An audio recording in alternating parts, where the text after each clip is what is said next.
সেদিন আমার অফিসের এক সিনিয়র কলিগ রত্নাদির সঙ্গে একটা শপিং মলে গেছিলাম।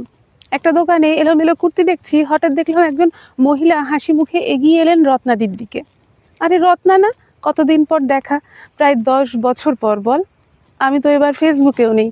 এদের কথার ধরন শুনে বুঝলাম বোধহয় ওই ভদ্রমহিলা রত্নাদির স্কুল অথবা কলেজের বন্ধু। এ কথা সে কথার পর তিনি বললেন, রত্না তোর যেন কটা ছেলে মেয়ে, বয়স যেন কত তাদের, কি করছে তারা এখন? আমার একটাই মেয়ে, বয়স 32, সবে পিএইচডি করেছে। একটা কলেজের লেকচারার, হাসি মুখে বললেন রত্নাদি। সে কি রে, 32 বছর বয়স তো অনেক, কবে বিয়ে দিবি?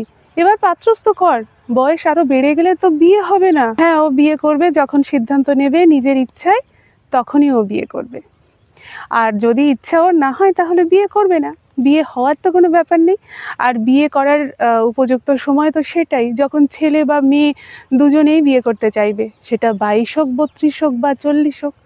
দেখলাম ওই মহিলার মুখ চুন হয়ে গেল নিমেষে। উত্তর আর খুঁজে পাচ্ছেন না তিনি। ঠিক রত্নাদির মতো একজনকে সেদিন বাসেও দেখলাম।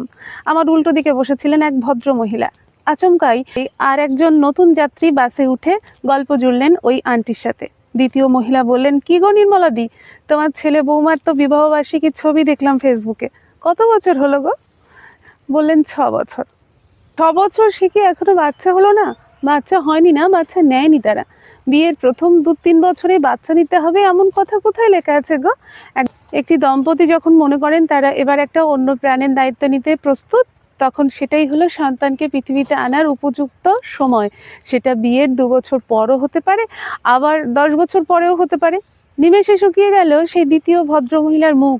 আসলে অন্যের জীবনের ব্যক্তিগত পরিসরে ঢুকে নাক গলানো মানুষদের যোগ্য জবাব দেওয়ার জন্য রত্নাদির মতো মা বা বাসের নির্মলা আন্টির মতো মায়েদের দৃষ্টিভঙ্গি আমাদের সমাজে আজকে খুব বেশি প্রয়োজন।